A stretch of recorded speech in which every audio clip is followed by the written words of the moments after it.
Good evening, everyone.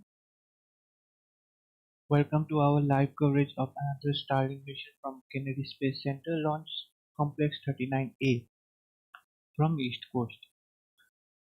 We are awaiting for a Falcon 9 liftoff at 10:45 p.m. Eastern Time from Kennedy Space Center, Eastern Florida, for a southeasterly launch for SpaceX Starlink mission.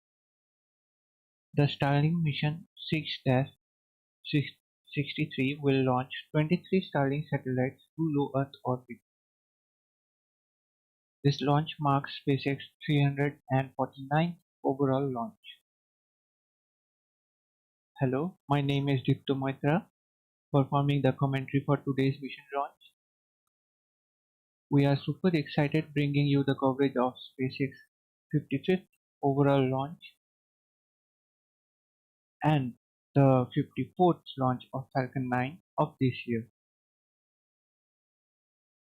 This will be the 38th dedicated Starlink mission of the year for SpaceX. Prior to today's launch, SpaceX has launched 834 Starlink satellites so far, over 37 flights. And that's only for this year, and overall 6,482 Starlink satellites to date. Now, before getting into the mission details, let's have just a reminder regarding the postponement of an upcoming launch. The crew flight test of Boeing Starliner spacecraft is no longer targeting Saturday, that is May 25th. Starliner crew flight test is postponed yet again. In a recent statement, NASA announced that the Boeing Starliner crew flight test is now aiming for June 1st at 12:25 p.m. Eastern Daytime, with backup dates on June 2nd, June 5th, and 6th, respectively. Additionally, a news briefing is scheduled for Friday, May 24th at 11 a.m. Eastern Daytime. We hope to hear something good regarding the launch.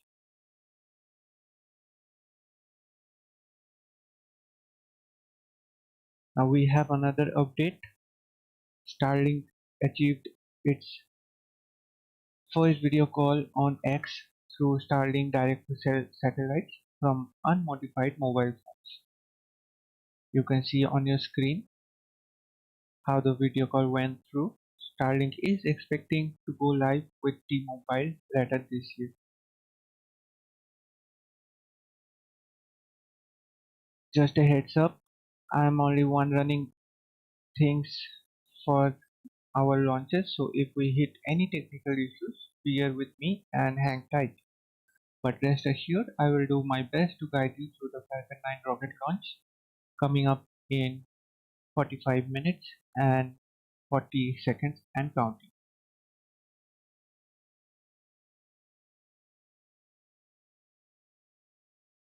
Now let's get back to today's mission.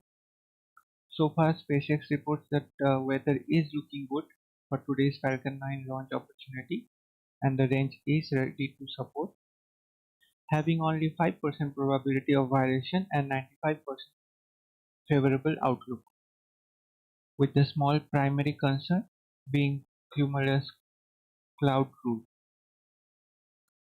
We hope that they are able to launch on time, as the liftoff time is now nearing to the end of the launch window for today, and not have to push too far. But if for some reason we do not launch today, we do have a backup opportunity tomorrow, that is Friday, May 24th, with launch window opening at 6:26 p.m. Eastern Time. For today, SpaceX is currently targeting a liftoff time of Falcon 9 from Kennedy Space Center at 10:45 p.m. Eastern Time, which will be 7:45 p.m. Pacific Time on Thursday, and 2:45 a.m. UTC on Friday. Now, if you haven't already, please like this stream to help YouTube algorithm bring in some more space fans and rocket enthusiasts. Also, it will be so kind of you subscribing to us.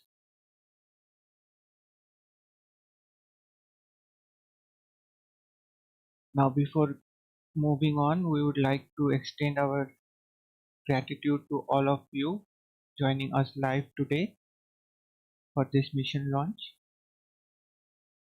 We are really grateful to have you all here with us.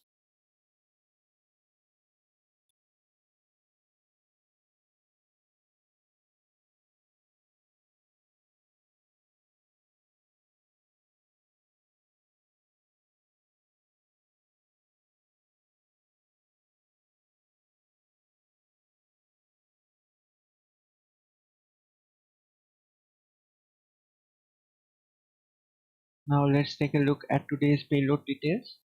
Today's Starlink Group 6-63 launch marks the 38th dedicated Starlink launch for this year.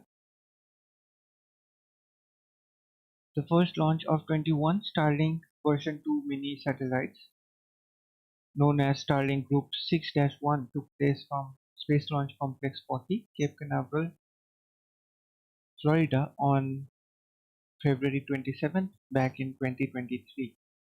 Now also here is a fun fact. At the inception, the two identical Starlink test satellites called Microsat 2A and Microsat 2B were launched on 22nd February back in 2018. Upon orbital deployment, they were renamed to Tintin A and Tintin B. So Tintin A and Tintin B are the first Starlink satellites to be launched. Starlink satellites are built at SpaceX Satellite Development Facility in Redmond, Washington. Today's launch consists of 23 version 2 mini satellites. The version 2 variant of Starlink is too large to fit inside a Falcon 9 fairing and is meant to be launched by Starship. So for that, SpaceX indicated that they would build satellites of the second generation constellation in two different but technically identical form factors.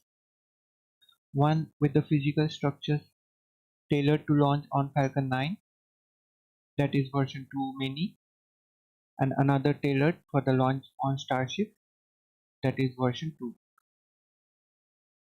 Each Starlink satellite is equipped with four powerful phased array antennas and two parabolic antennas to provide increased capacity. These phased array antennas utilize Ku, Ka, and E-band frequencies, allowing Starlink to provide 4 times more capacity per satellite than earlier versions. Each satellite features a single solar array with a size of 52.5 square meters, which offers to a wingspan of 100 feet. Some units of Starlink satellites have laser transponders for intercommunication and optical inter-satellite links, or ISLs, enabling the spacecraft to transmit data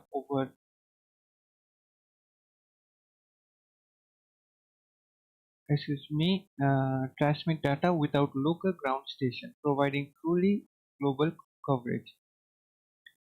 Each Starlink version 2 mini satellites weighs nearly 800 kilograms, that is 1,763 pounds. Starlink satellites are equipped with efficient ion Hall effect thrusters powered by argon, which enables Starlink satellites to orbit raise, maneuver in space, and deorbit at the end of their useful life. Starlink is the first Krypton-propelled spacecraft ever flown, but later switched to argon Hall effect thrusters. Relative to Krypton, the argon required to fuel Starlink version 2 satellites will be practically free. Now to put this into perspective, fueling its next constellation of almost 30,000 version 2 satellites would cost SpaceX less than fueling 4,000 version 1 satellites, which were based on Krypton. Also, SpaceX claims that its second generation thruster using argon has 2.4 times the thrust and 1.5 times the specific impulse of previously Krypton fueled thrusters.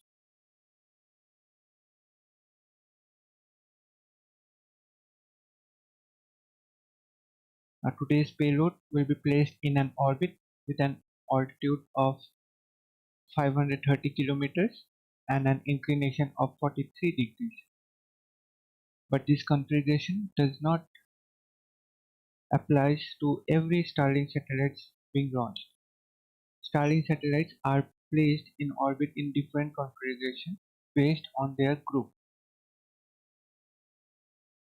Now for group 5 and group 6, the nominal altitude is 530 kilometers with an inclination of 43 degrees. Whereas for group 7, the nominal altitude is 525 kilometers with an inclination of 53 degrees. And for group 8, the nominal altitude is 535 kilometers with an inclination of 53 degrees. Starlink uses custom-built navigation sensors named Star Tracker that surveys the stars to determine each satellite's location, altitude, and orientation for best possible broadband throughput. Also worth mentioning, the Starlink satellites are equipped with an autonomous collision avoidance system for avoiding collisions with other spacecraft and space junk autonomously, which utilizes the US Department of Defense debris tracking database.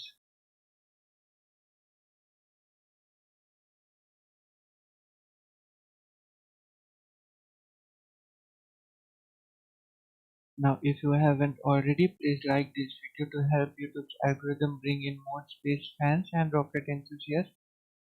Also, it will be so kind of you if you consider to subscribe to us. We will be super grateful for your support. Now, allow us some time to check whether the liftoff time is still on time or not.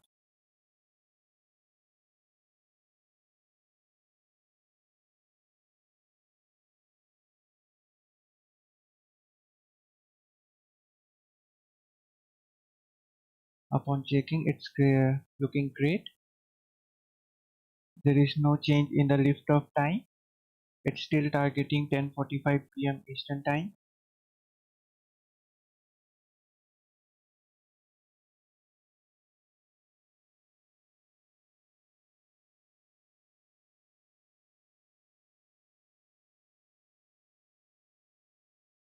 Now moving forward, let's take a look at the flight record for the booster supporting today's Starlink mission.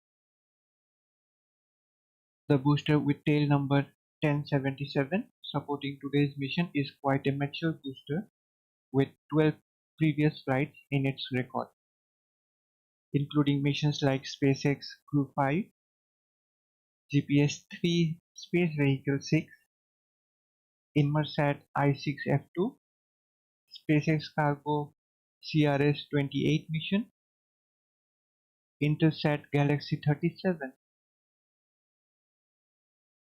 Cygnus NG-20 mission to ISS, and 6 Starlink missions. Now awaiting its 13th flight just minutes away. Previously with Starlink Group 6-59 launch on May 17 from Cape Canaveral, SpaceX achieved a record for the first time. A Falcon booster with tail number 1062 launched for record-breaking 21st time. Now currently other boosters with tail number 1060 and 1061 have 20 launches so far as their milestones, now awaiting for their 21st launch, making them all having 21 launches each.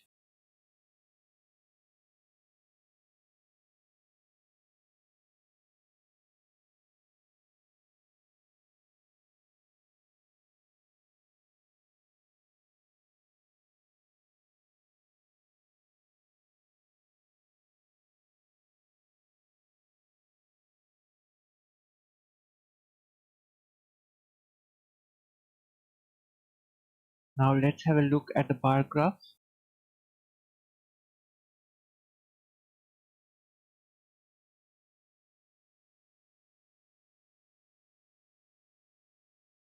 Before today's launch, SpaceX completed 53 launches of Falcon 9 so far this year as part of its milestone, with Starlink Group 6-62 mission launch from Cape Canaveral yesterday.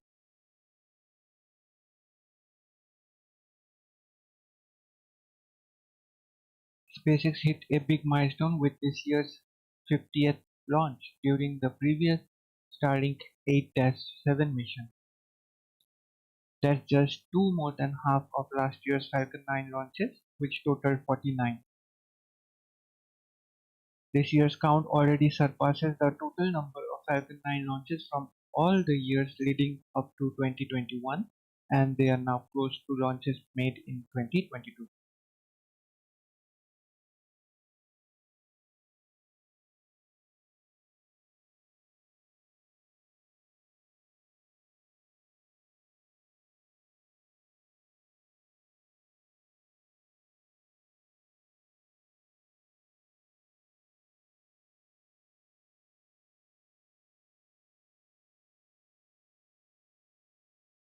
Now with today's launch, the bar graph depicts 54 Falcon 9 launches so far this year.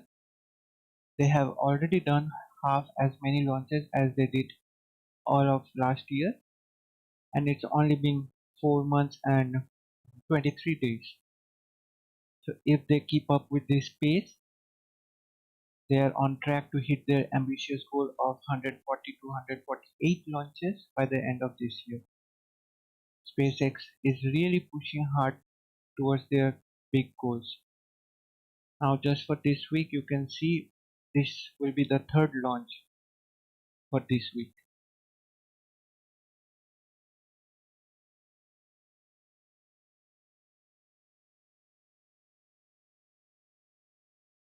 We are currently at T minus 31 minutes and 3 seconds into the countdown as SpaceX fuels the Falcon 9 rocket.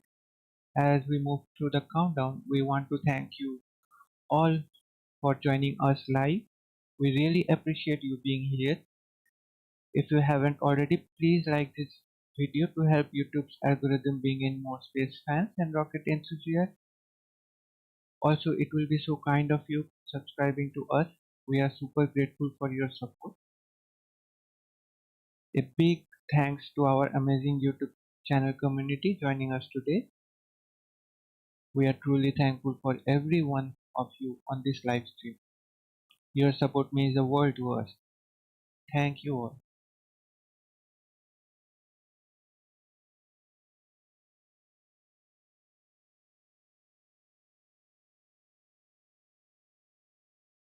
Now let's go ahead as we progress through the countdown and review the milestones that lie ahead of us on this Kennedy Space Center flight. At T minus 38 minutes, countdown begins at this point when SpaceX launch director gives the go for the start of propellant load.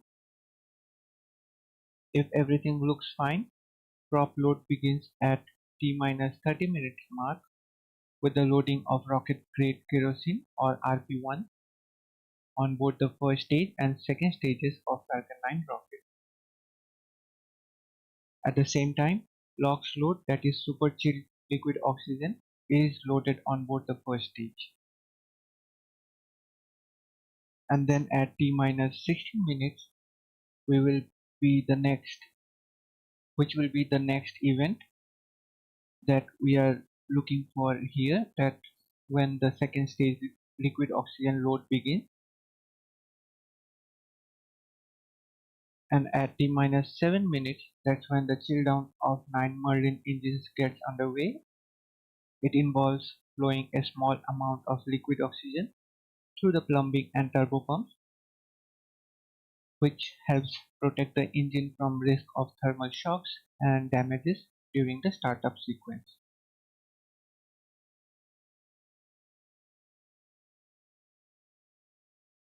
At about 6 minutes before liftoff, the first stage kerosene tank should be full.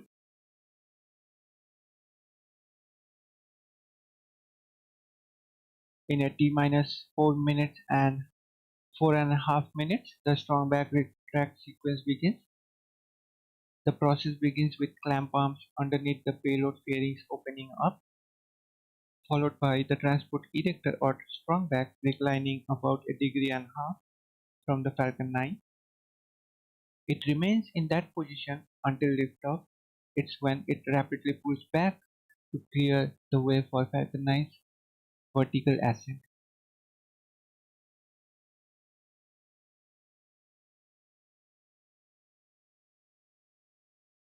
The strong back positioned alongside the vehicle, also referred as transport ejector, fulfills multiple functions. It supplies propellants, provides air conditioning, pressurization gases, and electrical power. Additionally, it transports the Falcon 9 to Launchpad and positions it for the launch.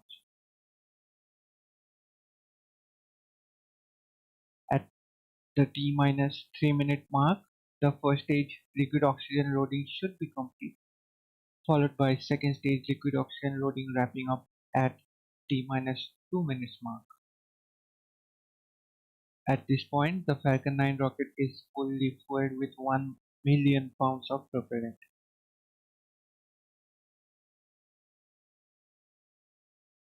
At T minus 1 minute mark, the propellant tanks are brought up to flight pressure. Now in the final 60-second countdown, the control of flight system, that is launch sequence, is handed over from the ground sequencer to Falcon 9's onboard flight computers. Now if everything looks good at T minus 45 seconds mark, the SpaceX launch director will give the final go for Falcon 9 liftoff.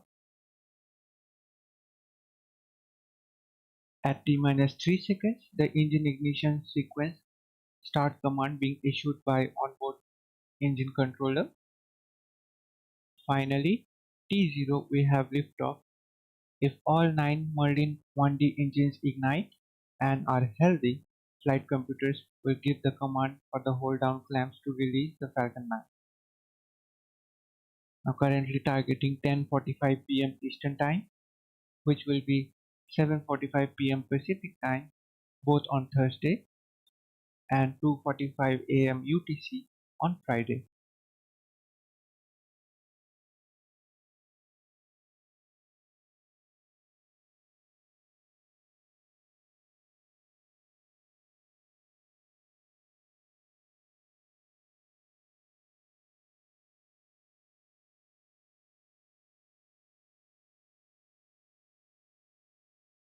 Now let's go ahead and briefly step through the trajectory for today's mission. Falcon 9 will lift off from Launch Complex 39A from NASA's Kennedy Space Center in Florida with the spacecraft on board, the batch of 23 Starlink satellites, for a southeast trajectory heading into low Earth orbit, that is to the sixth shell of Starlink constellation, indicated by that green line on your screen. The red line indicates where Falcon 9 first stage will land after stage separation, just a little later leaving Florida Space Coast. This is going to be a drone ship landing using autonomous spaceport drone ship named Just Read the Instructions, one of the two here on East Coast, which means that the first stage booster with tail number 1077 flying for its 13th time will be returning heading out to the drone ship for its landing, marking successful 82nd landing attempt on Just Read the Instruction droneship.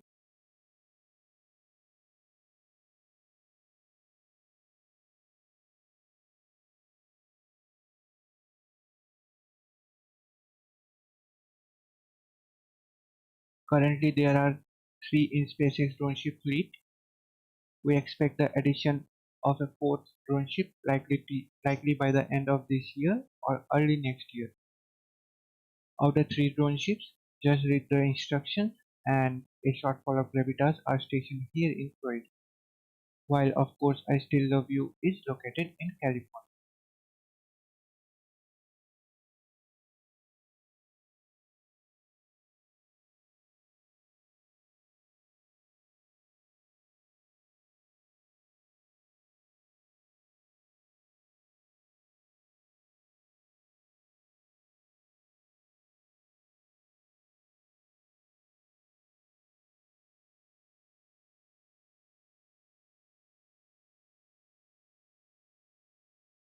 Now speaking of fairing recovery, the two halves of the payload fairing will be recovered slightly further downrange from where the first stage lands on drone ship, after they will smoothly splash down with the guidance of parachutes. SpaceX will utilize a recovery vessel to retrieve them from the Atlantic waters. SpaceX manufactures these fairings in-house with the total cost of two halves is nearly $6 million. No wonder that SpaceX aims to recover the fairings for repetitive use, mirroring their approach with rocket boosters, upholding the motto of reusability and sustainability.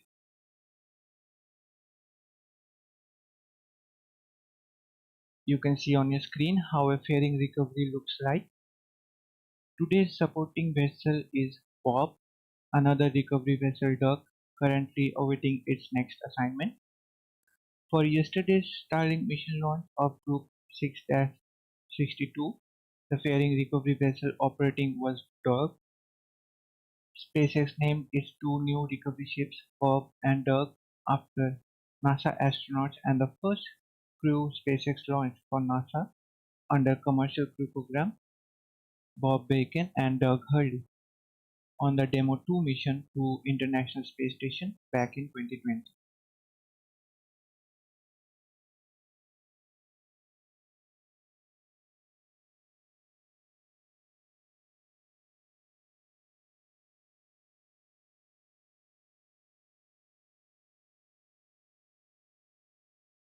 Now here is a video of a fairing half as it re-enters the Earth's atmosphere, creating a halo around it due to the atmospheric friction. Now the temperature is around same as that of Sun.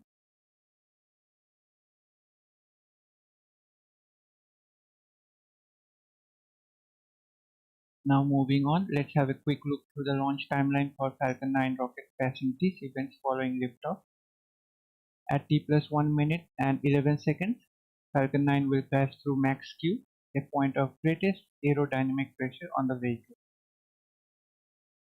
Then there will be a couple of events in rapid succession.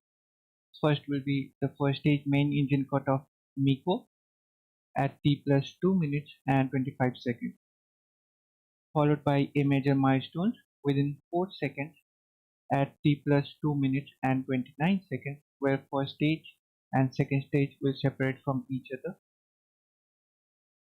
Just after 7 seconds later, second stage MVAC engine will ignite for the first time during the flight, that is SES-1 at T plus 2 minutes and 36 seconds. Coming up next at T plus 3 minutes and 2 seconds mark, Falcon 9's payload fairings will be jettisoned, exposing the payload to space.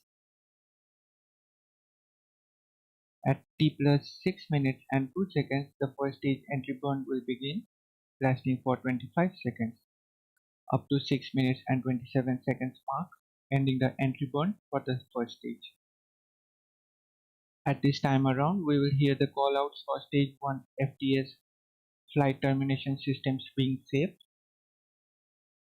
The stage 1 FTS is safe, or you can say flight termination systems are turned off or disabled after the re-entry burn, while the stage 2 FTS is safe after the orbital insertion burn.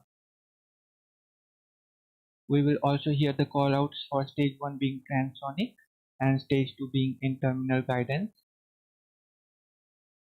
Next major milestone at T plus 7 minutes and 52 seconds, the first stage landing burn will begin, which will guide, reorient, and set up the first stage for SpaceX iconic precision landing. At T plus 8 minutes and 15 seconds, the first stage will land on droneship. Just read the instruction, marking SpaceX 312th overall landing to date. The second stage MVAC engine will shut down, that is CFO1, and enter into a parking orbit at T plus 8 minutes and 39 seconds. Following at T plus 54 minutes and 4 seconds, the second stage MVAC engine will reignite for just 1 second of burn, that is SES2, and turning it off at T plus 54 minutes and 5 seconds, that is CFO2, which will set up Starlink satellite deployment at approximately T plus 1 hour, 5 minutes and 13 seconds.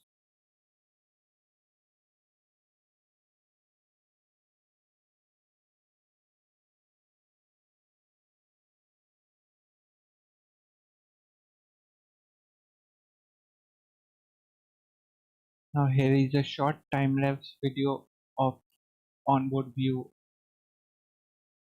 of Falcon 9 first stage from liftoff to a land landing.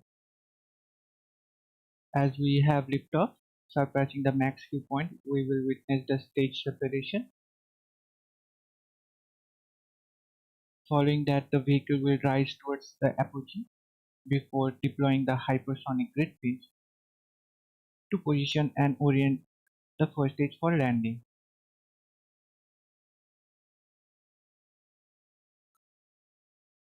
You may notice intermittent bursts of nitrogen gas for altitude control.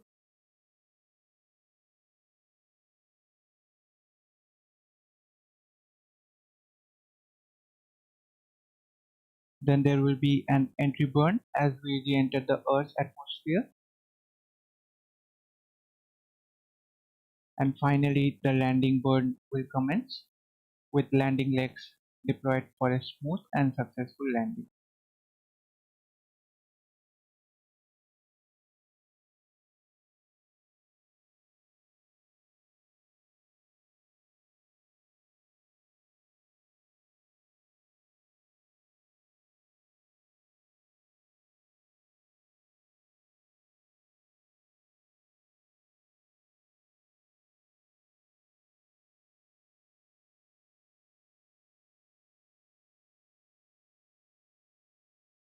Now coming to some stats related to today's mission launch. The Starlink Group 6-63 launch marks 349th SpaceX overall launch and the 38th dedicated launch of Starlink satellites for this year. This is the 338th Falcon 9 launch to date.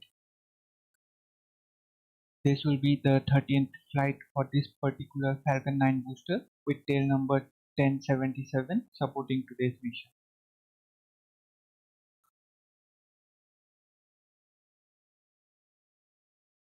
It is the 54th Falcon 9 launch of 2024 so far and is SpaceX 55th overall launch for this year, including the third integrated flight test of Starship back in Texas. Now expecting the next fourth integrated flight test in about 2 weeks, probably around 1st of June. Also, as of now, the Starliner crew flight test is targeted for June 1st itself. Hopefully they will launch with ample amount of time difference between them, because both the launches will be quite a thrilling experience. Don't want to miss either of them. This is SpaceX 283rd Falcon booster reflight to date, that is the launch of a booster that has flown at least once before. 84th orbital launch for SpaceX, launching from Pad 39A. This launch marks the 178th overall launch from this pad. With this mission, SpaceX will have a remarkable 6,505 Starlink satellites launched to date.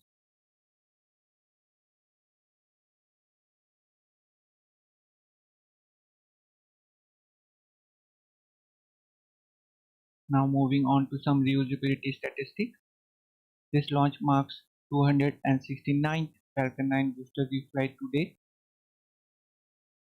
This is the 82nd landing on Just Read the Instruction drone ship. This will be the 13th landing of support of the supporting first stage booster with tail number 1077. With this mission's landing, which paves the way to the 244th overall drone ship landing, marking 295th Falcon 9 landing to date and 312th SpaceX overall booster landing to date.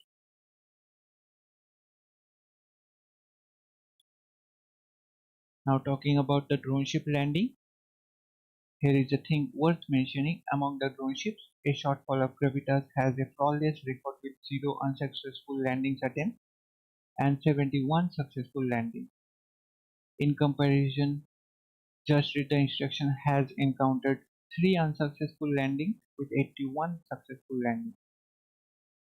While Of Course I Still Love You has experienced 7 unsuccessful landings and 91 successful landings so far. This gives a shortfall of Gravitas the lead in successful and clean drone ship landing attempts. Please note these drone ship landing stats mentioned here are excluding today's mission.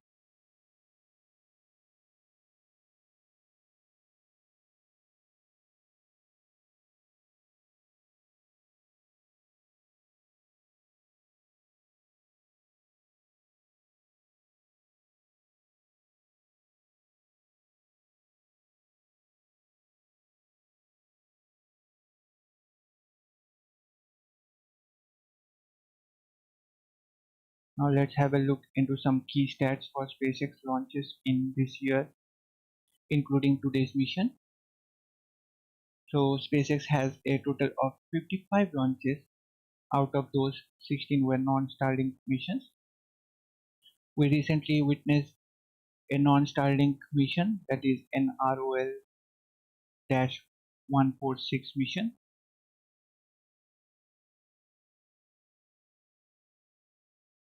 They have reused boosters for 52 times in those launches, showing their commitment to sustainability and reusability.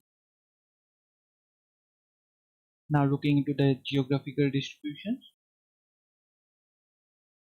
they have 37 launches from East Coast, with 12 from Launch Complex 39A, that is Kennedy Space Center, including today's one, and 25 from Space Launch Complex 40, SLIC 40, that is Cape Canaveral Space Force Station. On the West Coast, we have 17 launches, all from Space Launch Complex 4 East, that is Vandenberg Space Force Base.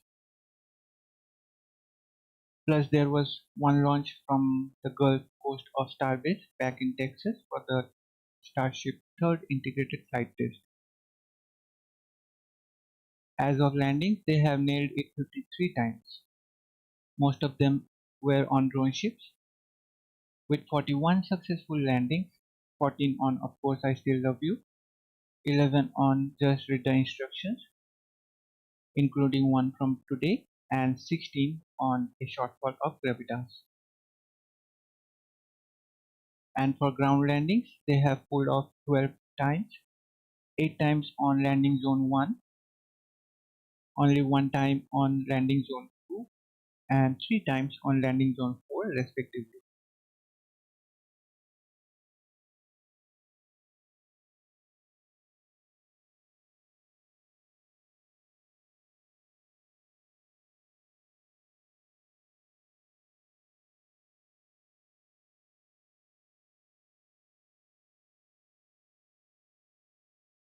Moving on to this year's orbital launches, including today's one, we got this pie chart. United States is dominating with 62 orbital launches, launch comprising a lion's share of 62% of global total. Recently, on 19th May, we had a suborbital launch of Blue Origin's New Shepard NS-25 crewed mission. Their crewed mission from last back in 2022.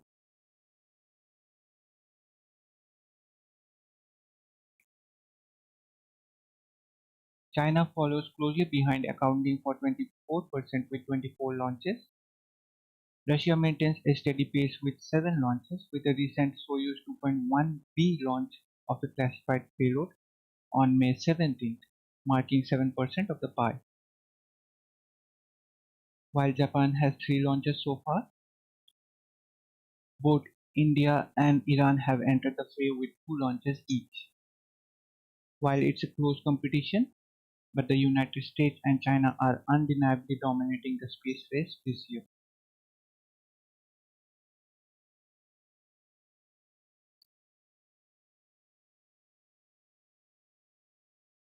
Now, I guess we are only 1 minute away from the start of the webcast.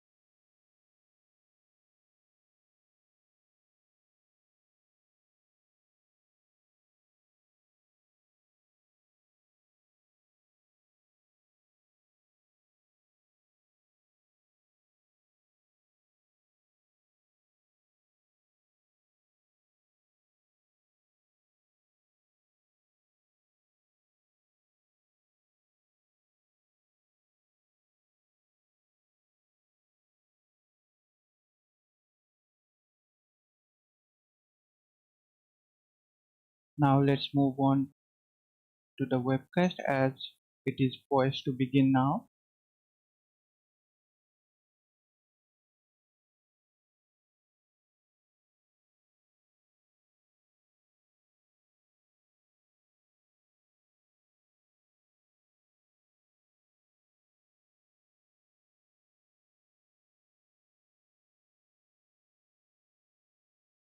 We are currently T-minus 6 minutes from the liftoff, taking place from Kennedy Space Center, Launch Complex 39A, for a Starlink mission of Group 6-63.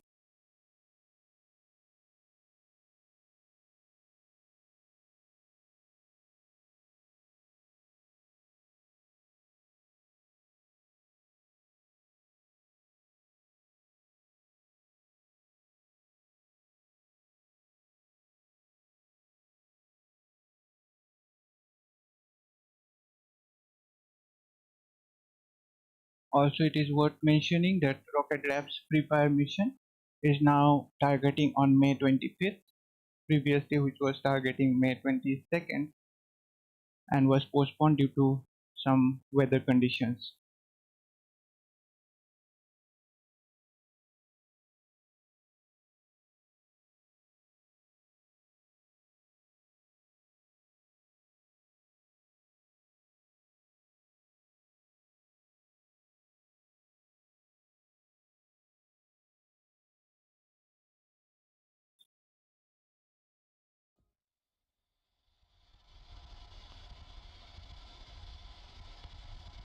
Tanks are pressurizing for strong back retract. Now we got the call out for the tanks being pressurizing for a strong back retract, and you have heard the call out. We are adding a bit of gas to form up the tanks so the clamp arms can open with a solid structure holding the Falcon 9. Once the arms are open, we start reclining the strong back about a degree and a Strong half. back lower has started. We have heard the call out that the process is now underway, and you can see the clamp arms around the stage 2 are now coming to open. You are seeing the clamp arms are opening up here underneath the payload fairing. The transport ejector reclining a degree and a half from the vehicle. Now less than 3-4 minutes away from liftoff.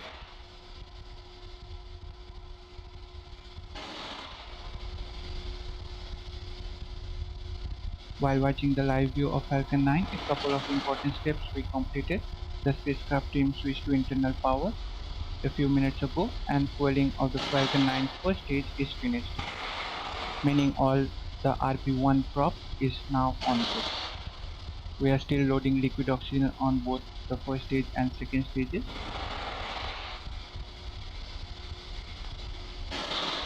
At T-7 minutes, we started to chill down the Merlin engines when we open up the pre-valves, which allows the propellant down to engines to get them prepared for the ignition just before T0. You can see the strong back is now retracting away. It is a slow process, and we have hydraulic actuators at the base of the strong back that will pull it away. We do it slowly because you might be able to see Stage it. 1 LOX load is complete. We got the callouts right on time. Liquid oxygen loading of first stage is complete. We are now waiting for second stage that will finish up at just inside T-2 minutes mark. Now currently we are at 2 minutes and 26 seconds.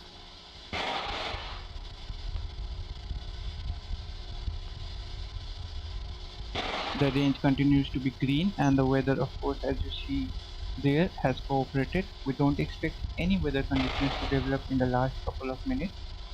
Again, if for some reasons we do not launch today, we do have a backup opportunity to tomorrow, that is on Friday, May 24th, with launch on window opening at 6:26 p.m. Eastern Time.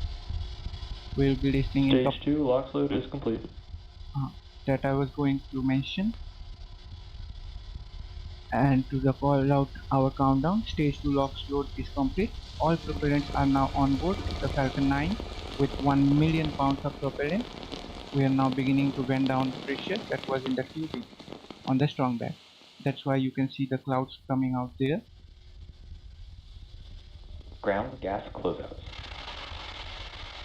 Call out for ground gas closeout. That's where we bleed the pressure off, and that cold gas, when it reacts with the moist humid air of the Atlantic, which gives you that nice white cloud, an indicator of launch upcoming. Next event T-1 minute, we should hear the call out that Falcon 9 flight computers are in startup and controlling the rocket for the remainder of the countdown. Falcon 9 is in startup.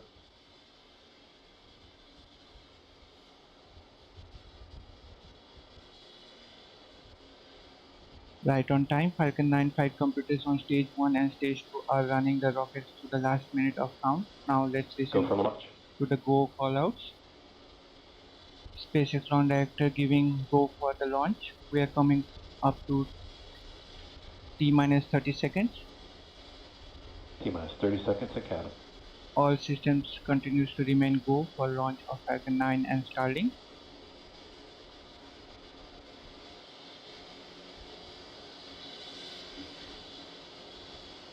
T-minus 15.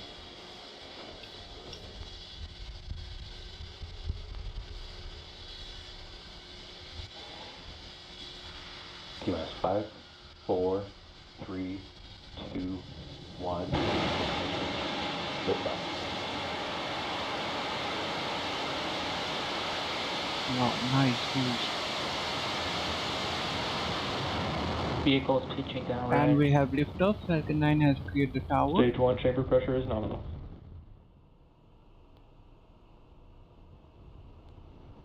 T plus 22 seconds into flight. Falcon 9 on its way with 23 Starlink satellites into low Earth orbit.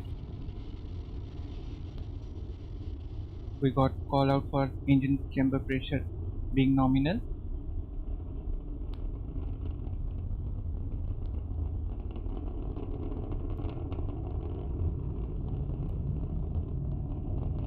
Power and telemetry are nominal. good healthy callouts there. Power, telemetry and propulsion is nominal. Vehicle supersonic.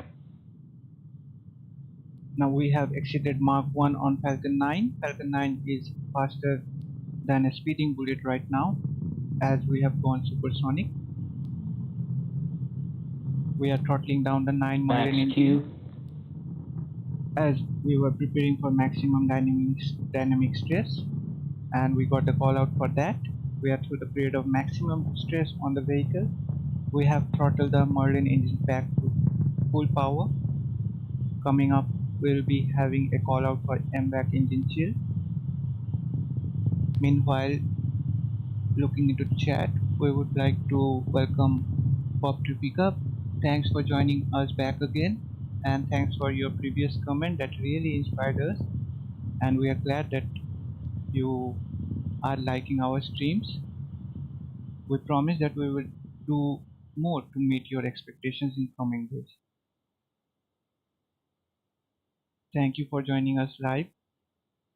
Now enjoy the stream, and as you are saying, you will be watching the Starship. Okay, but for me, I wish I could see both of them. Don't want to miss any one of them. But that's a cool idea of having two tabs open and watching them simultaneously. Miko. Stage separation confirmed.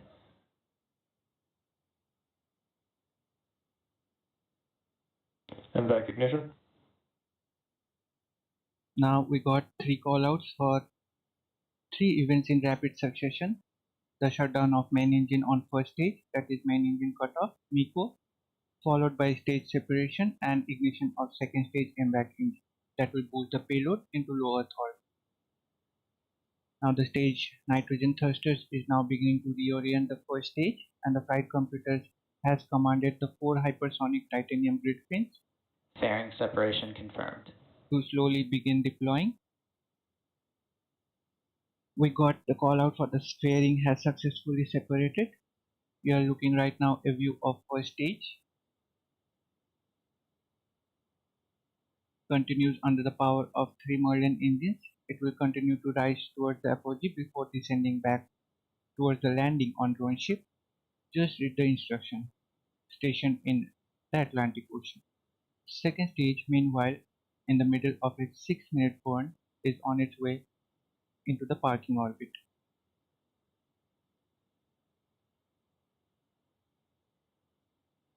So far, we had a great launch. First stage has done its job so far. It's on its way back.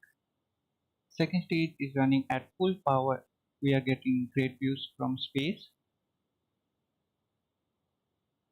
And we are getting ready for the first stage to come back to drone ship landing site. Now during this portion of flight, stage 1 is using nothing but the grid fins for steering as it re-enters the Earth's atmosphere, and these grid fins orient the Falcon 9 during re-entry, and they help to guide the rocket during its descent. Now currently we are seeing a view of second stage, but although the first stage view is not visible, but still occasionally you can see on the first stage nitrogen gas burst for altitude control, and these are basically used to position the vehicle as it heads back towards the drone ship. Now we will be expecting a call out for stage 1 entry burn starter in couple of seconds.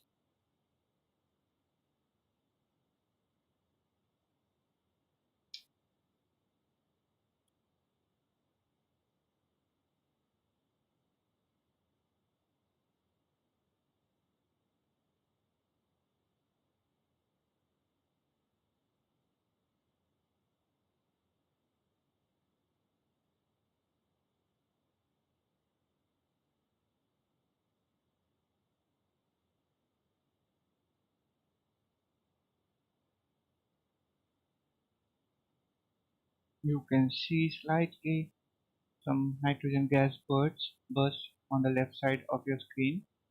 on the first stage as it reorients and re-enters to Earth's atmosphere. Now with this Stage 1 entry burn startup. and there's Stage 1 confirmation. FPS is saved. We have just lit 3 of Merlin 1D engines on the first stage. You can see now we are rapidly slowing the vehicle down as it re-enters the Earth's atmosphere, and this burn should last just around 25 seconds. Also, we got the call out for stage 1 FTS being saved.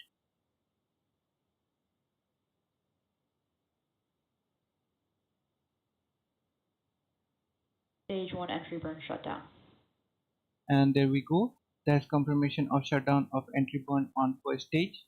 Falcon 9 first stage is equipped with 4 landing legs, and those are made out of carbon fiber with Stage 2 FPS is saved. aluminium honeycomb. They are placed symmetrically around the base of rocket and they will deploy just prior to landing. We got callouts for stage 2 FTS being saved just after the orbital insertion burn. Now coming up, we'll be expecting a call out for stage 1 being transonic. After that, at T plus 7 minutes and 52 seconds around, we should get a call out for stage 1 landing burn begin. Stage 1 transonic. You just heard the call out. Stage 1 is now traveling slower than the speed of sound as it heads towards landing. Speaking of landing, we are just about 60 seconds away from that. I guess less than 60 seconds from that. Stage 1 landing burn. Oh, well, great. There we go. Great shot of that landing burn with the center E9 engine now Stage laid. 2 terminal guidance. We are slowing down the vehicle very rapidly. Should be seeing those landing legs deploy any seconds now. Stage 2 is in now in terminal Landing leg guidance. deploy. Landing legs are deployed. Stage 1 landing confirmed.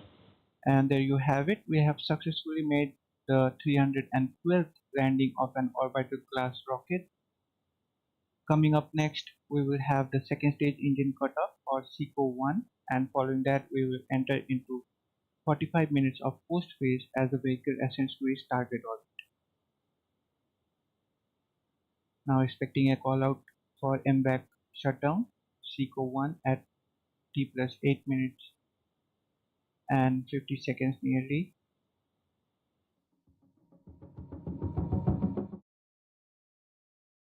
Although we didn't got the call out to here, but the scheduled time for the MVAC shutdown SECO-1 was T plus 8 minutes and 39 seconds. And there are the callouts we were waiting for.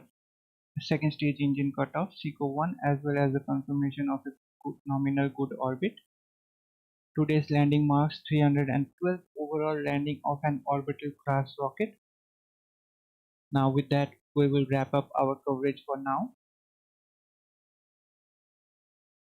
Be sure to check out the social media for the confirmation of Starlink deployment. We want to thank all of you joining us with today's launch, and we hope you will all enjoy the rest of your week. We would like to extend our gratitude and thankfulness to Bob Tripika. Thanks for joining us and supporting us.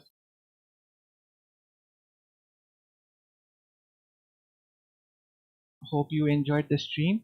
Once again, thanks everyone for joining us, showing your such patience, love and understanding, staying till the end. We are glad to have all of you here with us. This is AstroYonder Live and me, Dipta, signing off for now, and we will see you next time.